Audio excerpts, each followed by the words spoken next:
इच्छा केली ते पावलो. तुकोबाराय म्हणतात माझं जीवन कृतार्थ झालं कारण इच्छा केली ते पावलो. मी ज्या ज्या इच्छा केल्या. या अभंगामध्ये जे पावलो शब्द आहे ना, इच्छा केली ते पावलो, हे शब्द संसारातले नाही.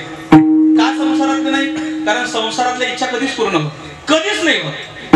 संसार आणि समाधान ह्या दोन गोष्टी सुटत नाही. संसार आणि समाधान, तुम्ही मराठीतला 36चा आकडा पाहिला की जसा एकमेकाकडे तोंड करून असते, कसा असते तो? विरुद्ध असते ना, विरुद्ध असते. तसं संसार आणि समाधान या दोन गोष्टी जुटतच नाही जुटत. संसारात माणूस कायम संसारातला इच्छा काय आहे? संसार म्हणजे घराचं बांधकाम आणि परमार्थ म्हणजे मंदिराचं बांधकाम. घराचा पहिला मजला चढवला तरी वर सारे काढलेले असतात की नाही, दुसरा बांधला तरी, तिसरा बांधला तरी त्या असल्या कायम असतातच. म्हणजे पुढची करिता बरोबरी दुरावसी आणि भवाची पुरी वाहावसी. पण एकदा मंदिरावर करत चढवला की मग मात्र मंदिराचं बांधकाम पूर्ण झालं.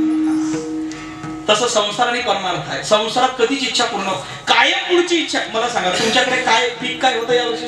शिवभाऊ पीक काय होतं? कपाशी. कपाशीला काय भाव आहे सध्या? 7,000च्या जवळपास आहे. तुम्हाला साधारणतः काय भाव अपेक्षित आहे यावर्षी कपाशीला? नाही, एक सांगा ना किती? 10,000 अपेक्षित आहे ना, बरोबर? 10,000 आपल्याला भाव असला पाहिजे. पण तुम्हाला चॅलेंज देऊन सांगतो, 10,000 भाव होऊ द्या तरी तुम्ही कापूस विकणार नाही, बरोबर आहे? कारण तुम्हाला 11ची इच्छा होईल. पण 11 झाले ना तरी तुम्हाला 100% गॅरंटी देतो तुम्ही पुढची इच्छा. संसारातले नियम आहे, संसारातले नियम आहे. संसार आणि समाधान या काय आहे? एक जण दुकानात गेला छत्री घ्यायला, त्याने विचारलं छत्री कशी? यानं सांगितलं छत्री 100 रुपयाला. हा म्हणे एक काम करा ना, 80 रुपयाला देऊन टाका ना. दुकानदार म्हणते चल बाबा एक गिराईक कसं असेल तू 80 ला घे. आता हा 80 तरी समाधानी पाहिजे की नाही? हा पण हा विचार करते ज्या अर्थी दुकानदार 80 ला द्यायला तयार आहे, आपण सौद्यात फसलो म्हणते. पण कोणी गिराईकाचा हा स्वभावावर त्याला किती कमी भेटू द्या त्याला वाटतं सौद्या. तो दुकानदार म्हणते 80 ला घे, हा म्हणते एक काम करणार 60 रुपयाला द्या. दुकानदार वाटलं गिराईक जास्त भारी आहे, देऊनच टाकू आपण एक छत्री. असं समजू एक छत्री आपल्या दुकानात आलीच नाही. हा दुकानदार म्हणते चल बाबा 60 ला घे. हा म्हणे एक काम करणार 40 ला द्या ना. दुकानदार म्हणते तू 40 ला घे. 20 ला द्या ना. दुकानदार म्हणते तू 20 ला घे पण तू छत्री उचल. हा म्हणे 10 ला द्या ना. दुकानदार म्हणते 10 ला नाही. हा म्हणते फुकट द्या ना. दुकानदार म्हणते का फुकट नाही. हा म्हणे 2 देता काय? संसार आणि समाधान, मला काय बोलायचं आहे? संसार आणि समाधान या दोन गोष्टी सुटत नाही. या अभंगामध्ये जे शब्द आहेत ना, इच्छा केली ते पावलो, हे जे पावलो शब्द आहेत तुकोबारायचे, हे संसारातले नाहीत. कारण संसारिक माणसाची इच्छा एकच असते, वाढावे संतान गृही व्हावे धनधान्य. आणि वाढावे संतान गृही व्हावे धनधान्य हे कितीही भेटलं तरी आणखी 20 गोष्टी शतम शती दशशतम लक्षम सहस्राधिको, कितीही वाटलं तरी पुढची इच्छा निर्माण होते. म्हणून इच्छा केली ते पावलो हे पारमार्थिक इच्छा आहे. आणि पारमार्थिक इच्छा साधकाच्या जीवनामध्ये कोणती असते? कैली उद्धार पाव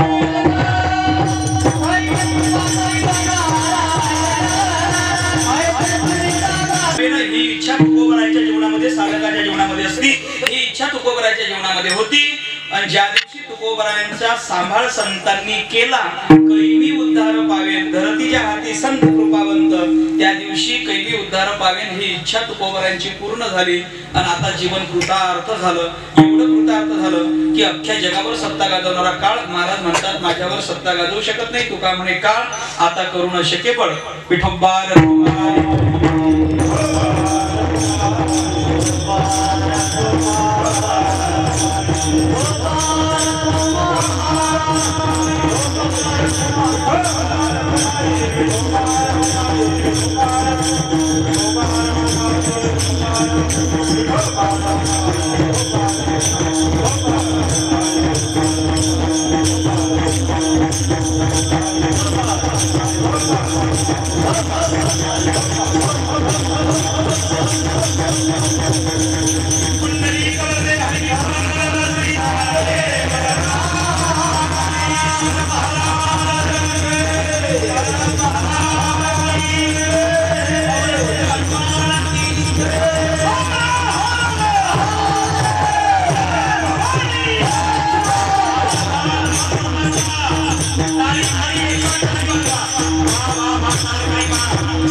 संजय म्हणतात.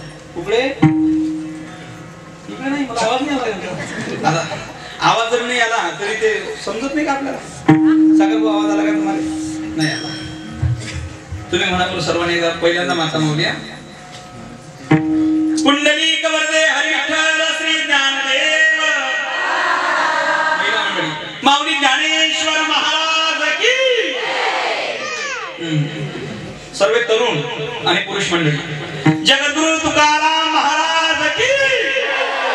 वाह म्हणतात आवाज. महिला मंडळी. सद्गुरु जोग महाराज की. पुरुष मंडळी, तरुण मंडळी सर्वांनी. राष्ट्रसंत तुकडोजी महाराज की. आदिशक्ती मुक्ताबाई की. काय करावं पुरुष मंडळी. तिकडचे तरुण, तिकडचे पुरुष मंडळी. सद्गुरु गजानन महाराज की. वाह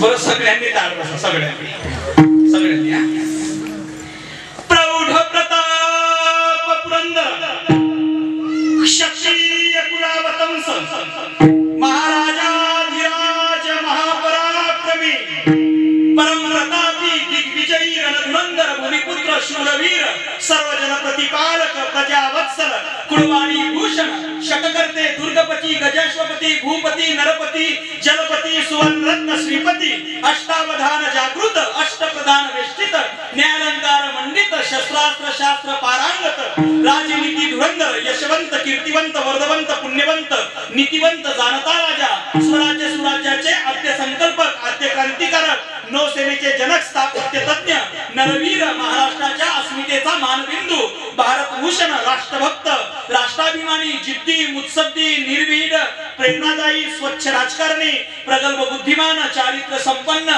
निर्व्यसनी जगविख्यात शक्तीपीठ ज्ञानपीठ प्रयत्नवादी विज्ञाननिष्ठ अध्यात्मनिष्ठ समतादिष्ट सकल गुणनिधान दान गुणान्वित पृथ्वी वल्लभ प्रेमळ नित्याहारी प्रतिभा संपन्न संभाषण चतुर जिजाऊ पुत्र शहाजी सूत सह्याद्री नृप महाराष्ट्राची आन मान शान सिंहासनाधीश्वर श्री श्री श्री छत्रपती शिवाजी महाराज की. धर्मवीर संभाजी महाराज की. छत्रपती शिवाजी महाराज. अरे आज एवढी वर्ष झाली तरी आम्हाला छत्रपती शिवाजी महाराज चरित्र ऐकावं असं वाटते का? थोडा द्या.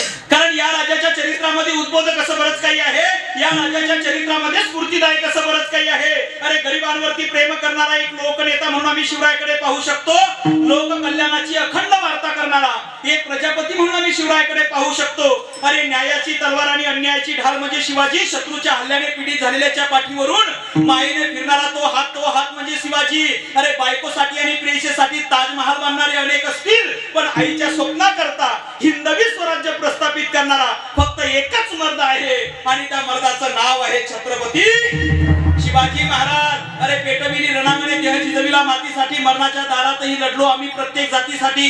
18 पगड जाती गुण्या गोविंदाने नांदाव्या म्हणून आयुष्याच्या शेवटच्या श्वासापर्यंत प्रयत्न करणाऱ्या राजाचं नाव आहे छत्रपती शिवाजी महाराज. ज्या राज्यामध्ये एकही शेतकऱ्याने कधी आत्महत्या केली नाही त्या राजाचं नाव आहे छत्रपती शिवाजी महाराज. ज्या काळामध्ये एकही भिकारी कधी पाहायला भेटला नाही त्या सुवर्ण काळाचे साक्षात परमेश्वर म्हणजे छत्रपती शिवाजी महाराज. जगातील पहिली सुवर्ण संकल्पना पाणी अडवा पाणी जिरवा झाडे लावा झाडे जगवा म्हणजे सामाजिक वनीकरण ही संकल्पना सत्यत्वात उतरवणाऱ्या राजाचं नाव आहे छत्रपती शिवाजी महाराज. जगाच्या इतिहासातील पहिली वेतनधारी पद्धत म्हणजे दर महिन्याला पगार आणि चांगल्या कामाला जर बोनस आज भेटत असेल तर या संकल्पनेची उद्गाती आहे छत्रपती शिवाजी महाराज. जगाच्या इतिहासातील पहिलाच राजा असा की ज्या राजासाठी त्या काळातील प्रजा आपलं सर्वस्व बलिदान करण्यासाठी आतुरलेली असायची. त्या राजाचं नाव आहे छत्रपती शिवाजी महाराज. जगाच्या इतिहासातील पहिलाच राजा असा की ज्या राजाचा जन्म आणि मृत्यू हे दोन्ही किल्ल्यावरती झाले. त्या राजाचं नाव आहे छत्रपती शिवाजी महाराज. जगाच्या इतिहासातील अरे पहिलाच राजा असा की ज्या राजाकडून साऱ्या जगाने आदर्श घ्यावा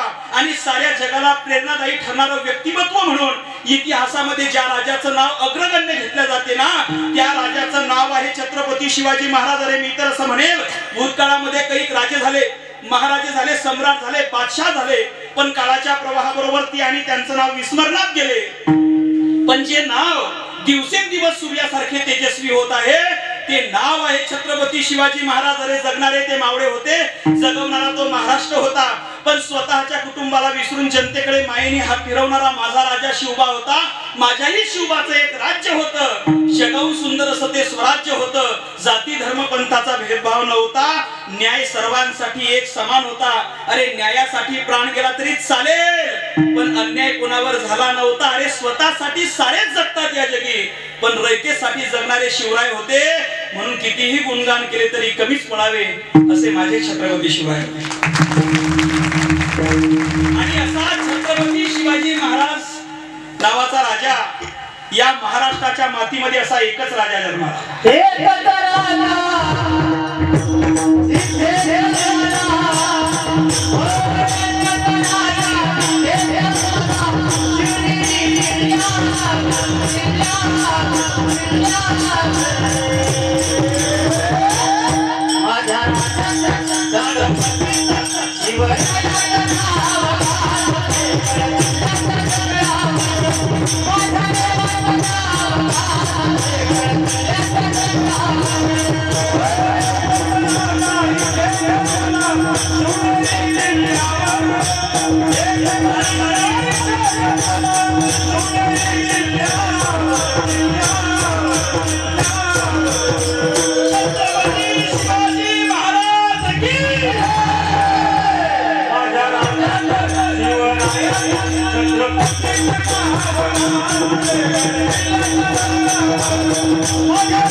छत्रपती शिवाजी महाराज या महाराष्ट्राच्या मातीमध्ये असा एकच राजा जन्माला आला की जो आचरणशील होता.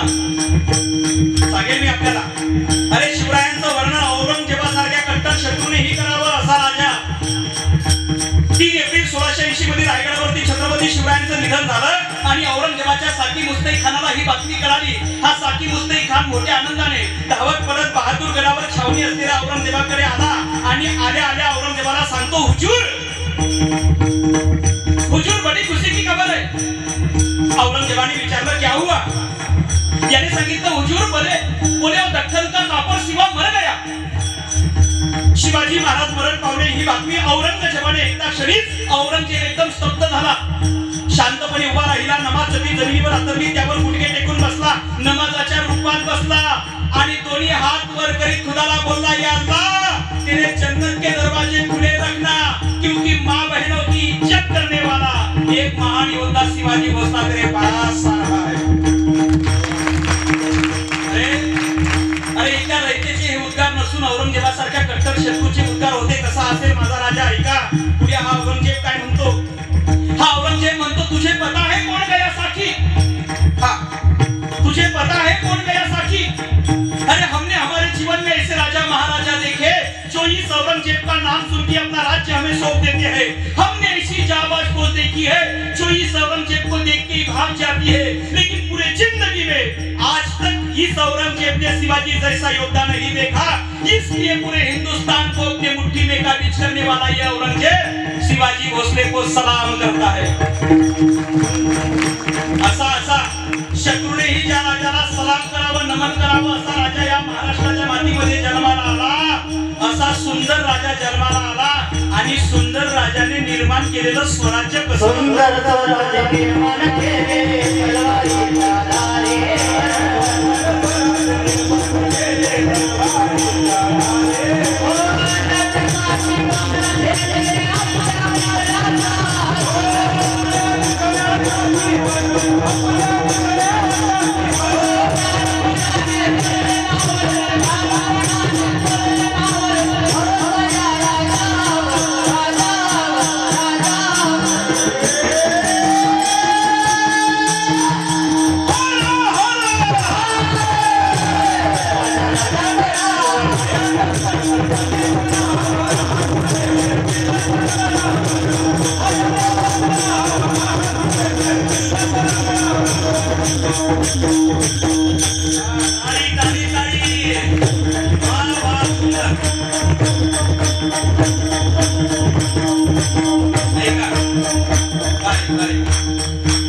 माझ्या राजाने निर्माण केलेलं स्वराज्य कसं होतं? गाडी नका वाजवू आता, ऐका. माझ्या राजाने निर्माण केलेलं स्वराज्य कसं होतं? सुंदर स्वराज्य निर्माण केले तलवारीच्या धारेवर. कसं सुंदर स्वराज्य होतं? एका वाक्यात बोलेल मी, ऐका. माझ्या शिवरायांच्या राज्यामध्ये भाग्यवान त्याच्या जीवावरचं त्याच्या बोटावरती निभवलं, तो वाचला. आणि त्या गडबडमध्ये शाहिस्ते खानाच्या बहिणीची मुलगी बेपत्ता झाली. तेव्हा शाहिस्ते खानाची बहीण शाहिस्ते खानाजवळ येऊन सांगते, भाईजान मेरी बेटी लापता है. त्यावेळेला हा शाहिस्ते खान त्याच्या बहिणीला सांगतो, तेरी बेटी लापता है. ते म्हणते, हा मेरी बेटी लापता है, शायद शिवा के आदमी उसे ले गए. त्यावेळेला शाहिस्ते खान सांगतो, बहिणा शिवाजी राजाची माणसं परस्त्रीला कधी हात नाही लावत.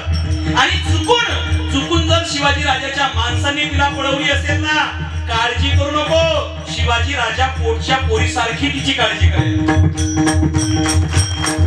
अरे शिवाजी राजा पोटच्या पोरीसारखी काळजी करेल हा विश्वास शत्रूलाही असावा. असं सुंदर स्वराज्य माझ्या राजाने निर्माण केलं.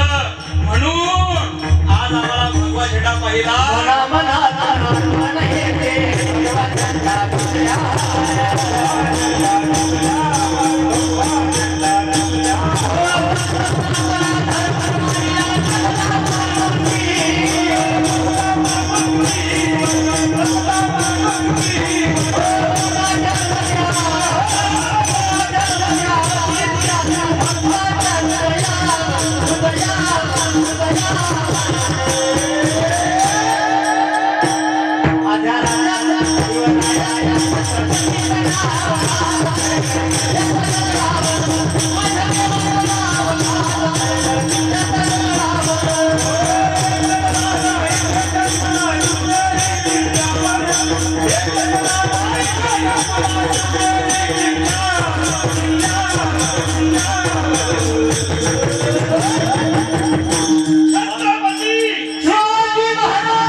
छत्रपती शिवाजी महाराज.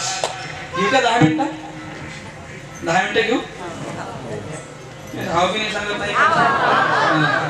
तुम्ही नाही म्हटलं तरी मी घेणार, कारण मी खूप दिवसानंतर आलो ना. मी मागे एकदा आलो होतो, आठवते का तुम्हाला? मला असं वाटते त्या गोष्टीला बरेच वर्ष झाले, पण माझं कीर्तन अर्ध्यामध्ये संपलं होतं. काहीतरी चक्कर आल्यामुळे ते मध्येच कीर्तन समाप्त करावं लागलं होतं काही वर्ष अगोदर. पण तेव्हा मी सांगितलं होतं, काळजी करू नका, मी पुन्हा येईल. आणि मी आलो, चांगला आलो, चांगला धंदा कळा पिठाला. ऐका, छत्रपतीने हे स्वराज्य उभं केलं, पण मला असं वाटतं छत्रपतीनं स्वराज्य जे उभं केलं ना, हे स्वराज्य काही एकट्याच्या बळावर नाही केलं, मावड्यांचंही त्याच्याकरता योगदान आहे. काय मावड्यांचं योगदान होतं महाराज? अरे माझ्या छत्रपतीच्या शब्दाकरता माझे मावडे, शिवरायांचे मावडे प्राणाचंही बलिदान द्यायला. त्या येसाची कंचा प्रसंग सांगतो मी. येसाची कंस शिवरायांच्या शब्दाकरता हत्तीशी झुंज द्यायला तयार झाला होता. कोणाशी? आणि शिवरायांचे मावडे इतके निष्ठावान होते की परकीय त्यांना बक्षीस द्यायला तयार होते, जहागीर वतन द्यायला तयार होते, पण तरी ते कधी फुटले नाही, एकनिष्ठ राहिले. सांगेल मी आपल्याला प्रसंग, टाळी वाजवायचा. विठाला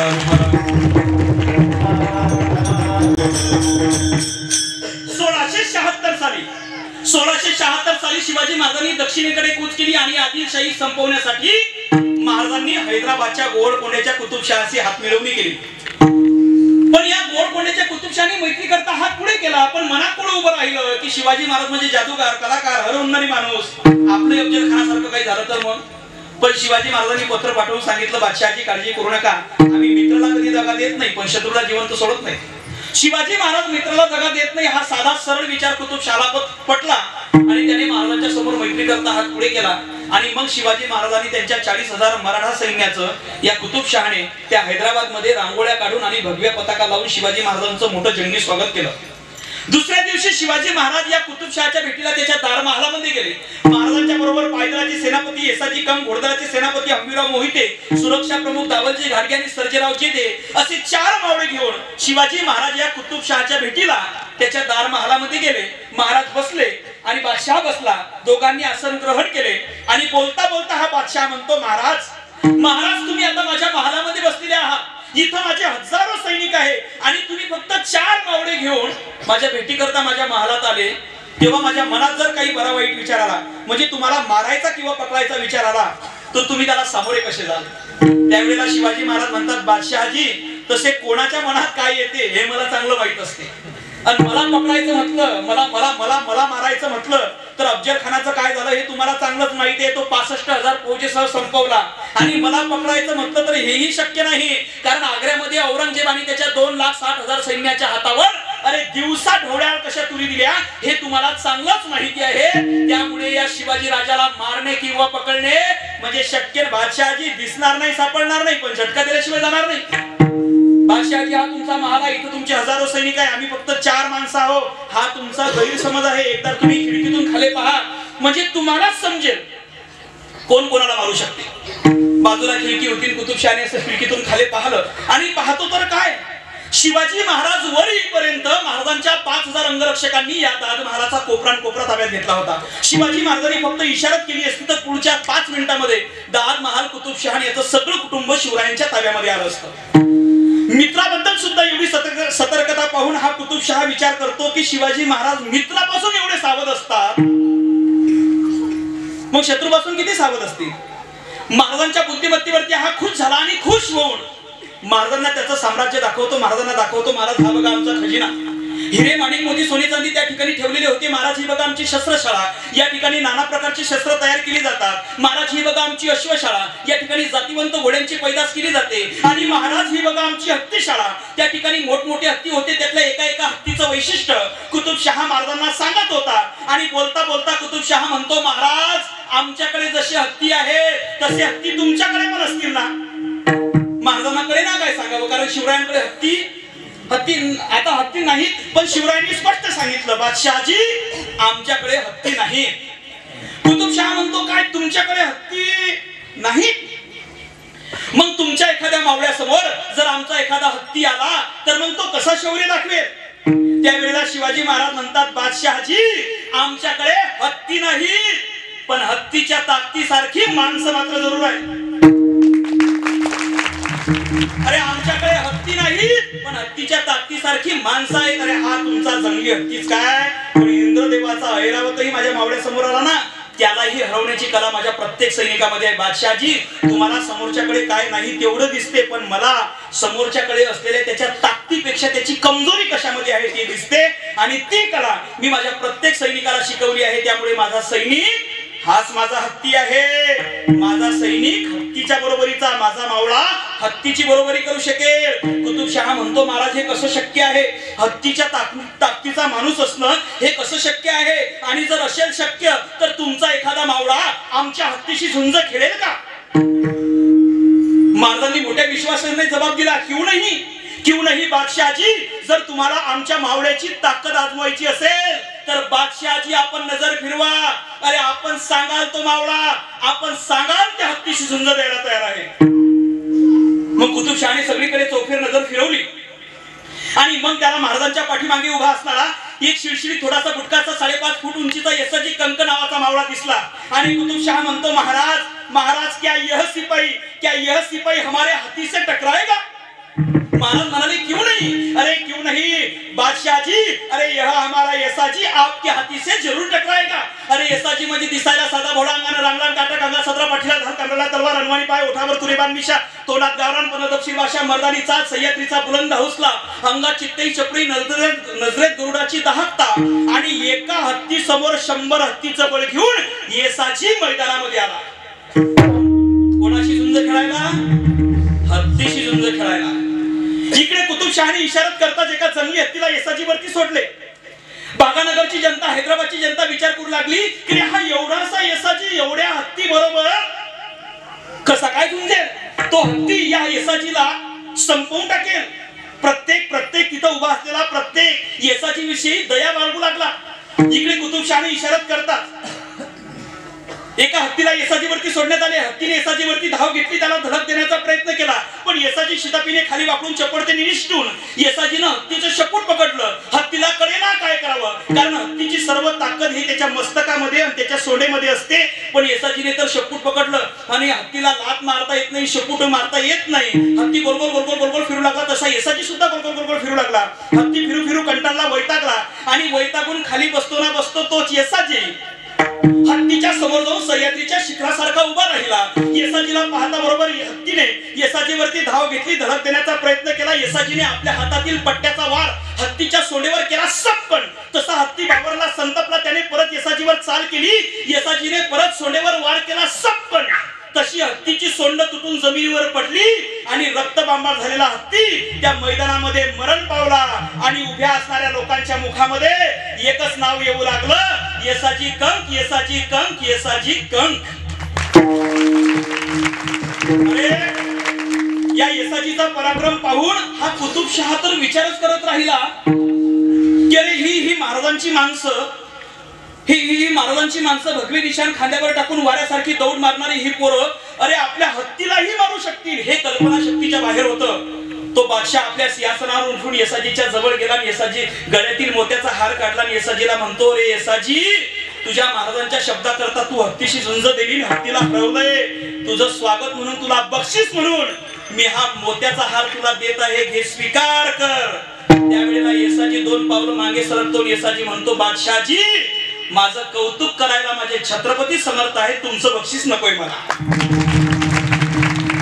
अरे दिलेलं बक्षीसही नाकारलं. ही निष्ठा मावळ्यांकडे होती आणि म्हणून स्वराज्य उभं राहिलं. हे जे स्वराज्य उभं राहिलं ना, छत्रपतीने जेवढं स्वराज्य उभं केलं, छत्रपती जेवढे महत्वाचे आहेत त्यांचे मावळे तेवढे महत्वाचे आहेत. माझं वाक्य आहे का झालंय माझं कीर्तन, मी शेवटच्या टप्प्यात बोलतो, आता अंतिम टप्प्यात. आपले छत्रपतीने हे स्वराज्य उभं केलं. छत्रपतीने आपलं जीवन, मावळ्यांनी आणि छत्रपतीने आपलं जीवन हे देशभक्ती करता समर्पण केलं. माणसानं जीवनात एक तर हरिभक्त असावं, एक तर देशभक्त असावं. भगवंताच्या भक्तीमध्ये जीवन समर्पण केलं म्हणता येईल आजी फल झाले साचे. एक तर देश सेवेमध्ये जीवन समर्पण केलं म्हणता येईल आजी फल झाले साचे. छत्रपती शिवाजी महाराजांनी जगद्गुरु तुकोबरायांच्या आशीर्वादाने या स्वराज्याची सुरुवात करून अखंड तुकोबरायांच्या छत्रछायेखाली राहून शिवरायांनी आपलं जीवन स्वराज्याला समर्पण केलं. म्हणून तुकोबराय शिवाजी महाराज म्हणू शकतील की आजी फल झाले साचे. आणि तुकोबरायांच्या कृपेने, तुकोबरायांनी सांभाळ केल्यामुळे शिवरायांवरती अनेक संकट आले, पण तरीही शिवरायांच्या जीवनातली भय निरसली खंती. अनेक शिवरायांवरती संकट आले. अफजल खानासारखं संकट आलं होतं की जो हाताने कामट वापरत होता. सामान्य होता का?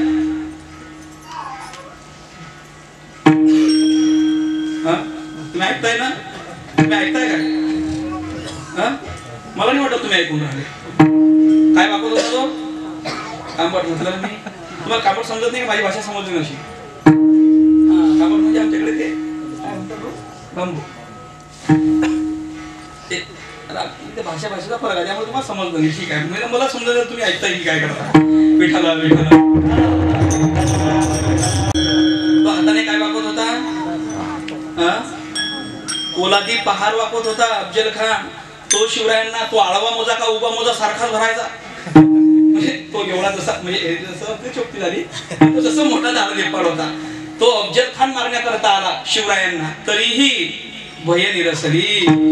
बरं तो एकटा नव्हता आला. शिवाजी महाराजांना मारण्याकरता इतके जण आले. अफजल खानाला, याकुत खानाला, मुसे खान, हसन खान, पठाण, रंजुल्ला खान, अंकुश खान, अब्दुल सय्यद बंडा, रहीम खान, फाजिल खान, घोरपडे, नाईकी पांढरे, खराटे काटे, जिवाजी देवकांते, पिलाजी मोहिते, प्रतापराव मोरे, जावळीकर, शेजादा मोजे उर्फ शाह आलम, शेजादा मोजे उर्फ शाह आलम, दुसरा शेजादा आजम, तिसरा शेजादा कामबख्श बेदार वक्त, मुइजुद्दीन खान, जहान बहादूर खान, गोकलदार, हिम्मत खान, मुजफ्फर खान, इतिकार खान, मोहम्मद खान, बरहमत खान, तबीयत खान, दाराब खान, मुख्तार खान, रहुल्ला खान, शाबुद्दीन खान, लुत्फुल्ला खान, मुस्तैद खान, खतियाल्ला खान, शाइस्ते खान, शमस खान, पठाण, नामदार खान, गयासुद्दीन खान, तुर्कदास खान, फहद खान, हौद खान, इमाम गुरुदी खान, रोदी खान, गाजी खान, कारतलब खान, सिंधी फत्ते खान, अब्दुल फत्ते खान, हसन मुनीम, सुल्तान मिर्जा, खुजा सुल्तान, मंचियर, अब्दुल बेग, भावसिंह, किशोर सिंह, श्यामसिंह, राजसिंह, रामसिंह, रायसिंह, अमरसिंह, चंद्रवत, राजा गिरनू, राजा प्रद्युम्न, सूर्य गायकवाड, रवींद्रराव काकडे, रामबाजीराव पवार, सर्जेराव घाटगे, जबरदस्त खान, बरकतराज खान, कुबाद खान, कुतुबुद्दीन खान, दाऊद खान, कुरेशी, शेख जादा, मुल्ला, याहिया, नवायत, जानीबेग, गाजीबेग, बक्षी, बांदिर बख्तियार, सुजन सिंह बुद्दीराव, पुरणबतुल्ला, किरत शेख, कचवा, राजा नरसेगोड, रुद्रराज मुंशी, निकाला मुंशी, मिर्झा राजा जयसिंह, रायबागन ही माहुरची स्त्री होती आमची.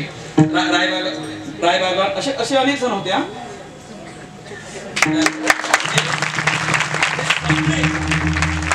सगळे माझ्या शिवरायांना मारण्याकरता आले. बरं हे एकटे नाही, बरं यांच्या एका एकाच्या हाताखाली 20-20 हजाराची फौज. म्हणजे जेवढे नावं सांगितले याने पुण्याला 20,000 करा. किती उत्तर येईल? किती उत्तर येईल? बापरे, असं उत्तर येईल. बरोबर आहे ना? बापरे, एवढे शिवरायांना मारण्याकरता आले. पण तरीही शिवराय म्हणतात, तुकोबराय तुम्ही सांभाळ केल्यामुळे भय निरसली, खंती, माझ्या जीवनाची भीती संपली. आणि शिवराय म्हणतात, माझ्या जीवनात इच्छा होती की गोरगरिबांचं स्वराज्य उभं राहावं. शिवरायांचा राज्याभिषेक झाला 6 जूनला आणि इच्छा पूर्ण झाली. तुकोबराय तुमच्या आशीर्वादाने इच्छा पूर्ण झाली. कृतकृत्य झालो, इच्छा केली ते पावलो. आणि तुकोबराय तुमच्या आशीर्वादानं फक्त शरीराला माझ्या काळ स्पर्श करेल, माझं शरीर संपेल, पण कीर्तीला माझ्या काळ स्पर्श करू शकणार नाही, खाणार नाही. जगात शेवटचं चरण काय? तुका म्हणे काळ. आता माझ्यावर तो काळही बळ करू शकणार नाही. शरीर रूपाने मी नसणार, पण स्मरण रूपाने मी इथल्या बसलेल्या प्रत्येकाच्या अंतःकरणामध्ये जिवंत असे. म्हणून आता आम्ही म्हणतो ना, ये दर है छत्रपती शिवाजी महाराज का, यहाँ किसी की मनमानी नहीं चलती, ये भी बात पक्की है, यहाँ किसी को परेशानी नहीं होती. अरे कुछ तो बात है मेरे छत्रपति में, वरना यूं ही दुनिया उनकी दीवानी नहीं होती.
सेवा समर्पण करतो. या ठिकाणी कार्यक्रमाला उपस्थित संपूर्ण या ठिकाणी पंचक्रोशीतून मंडळी आलेली आहे. सगळ्यांची नावं माहिती नाही, बरेच काही महाराज मंडळी या ठिकाणी उपस्थित असतील. त्यांच्याही चरणी सेवा समर्पण करतो. आमचे गुरुबंधू, आमचे मित्र हरिभक्त पारायण सागर महाराज या ठिकाणी आहेत. हरिभक्त पारायण पांडुरंग महाराज आहे, विनोद महाराज आहेत, आमचे जगदीश महाराज आहेत आणि हरिभक्त पारायण महाराज या ठिकाणी उपस्थित आहेत. त्या सर्वांच्या चरणी सेवा समर्पण करतो. तुमच्या गावामध्ये फक्त एक वाक्य ऐका माझं, एक वाक्य, एवढं वाक्य लक्षात ठेवा. पूर्ण कीर्तन लक्षात नाही राहिलं तरी चालेल. तुमच्या गावामध्ये दर शनिवारी, बरोबर ना, दर शनिवारी महाआरती सुरू आहे का? आहे, बरोबर आहे ना, महाआरती सुरू आहे. मला असं वाटते आपला परमार्थ हा नाल्यासारखा असला पाहिजे का झऱ्यासारखा असला पाहिजे? झऱ्यासारखा. नाल्याचा पूर माहिती आहे का तुम्हाला? नाल्याचा पूर कसा येते? दोन्ही काठ तुरुंब भरून वाहतात, पण एका अर्ध्या तासात पाहिलं तर नाल्यात काहीच पाणी नसते, पण झऱ्यातलं पाणी कायम चालू असते. तसं परमार्थ फक्त 7 दिवसाकरता तुमची उपस्थिती असं नाही नसावा. 7 दिवसाकरताच तुम्ही फक्त भगवंताच्या दरबारामध्ये येत असाल नाल्यासारखा परमार्थ आहे. पण मला असं वाटते तो झरा सतत चालू राहावा. तसं 12 महिन्यामध्ये जर आपल्या गावामध्ये रामनवमीचा कार्यक्रम असेल, हनुमान जयंती असेल, गोकुळाष्टमी असेल आणि 12 असे जे कार्यक्रम असतात आणि साप्ताहिक महाआरतीचा जर कार्यक्रम आपल्या गावात चालू असेल तर भगवंताकरता 7 दिवसातून फक्त 10 मिनिटाची आरती असते, 10 ते 15 मिनिटाची. महाराज ते 5 वेळेस वेळ देतात. आपल्याला 7 दिवसातून एवढा तर वेळ आपण दिलो पाहिजे ना, एवढा वेळ दिला पाहिजे, ते आपलं कर्तव्य आहे. आणि एक सांगू का, माझं वाक्य परत ऐका, तुम्ही प्रामाणिकपणे देवाला वेळ द्या. तुम्ही वेळ कसा देताय हे महत्वाचं नाही, तुमची प्रामाणिकता देव पाहत असते. तुम्ही प्रामाणिकपणे 7 दिवसातून भगवंताच्या आरती करता वेळ द्या, निश्चित देवही तुमच्या करता वेळ दिल्याशिवाय राहणार नाही. सेवा त्या ठिकाणी शिवभाऊनी आम्हाला फोन केला, आपल्याला आमची भेट झाली होती आणि बरेच दिवसातून त्यांनी सांगितलं, महाराज तुम्ही म्हणजे राहिलेली सेवा आता पूर्ण करण्याकरता डबल या. तसं तर येणं जमणार नव्हतं, पण देवानं उभं केलं, येण्याचा योग आला आणि या ठिकाणी झालेली सेवा सर्वांच्या चरणी सेवा समर्पण, सेवेला पूर्ण विराम. मी ठेवलं जे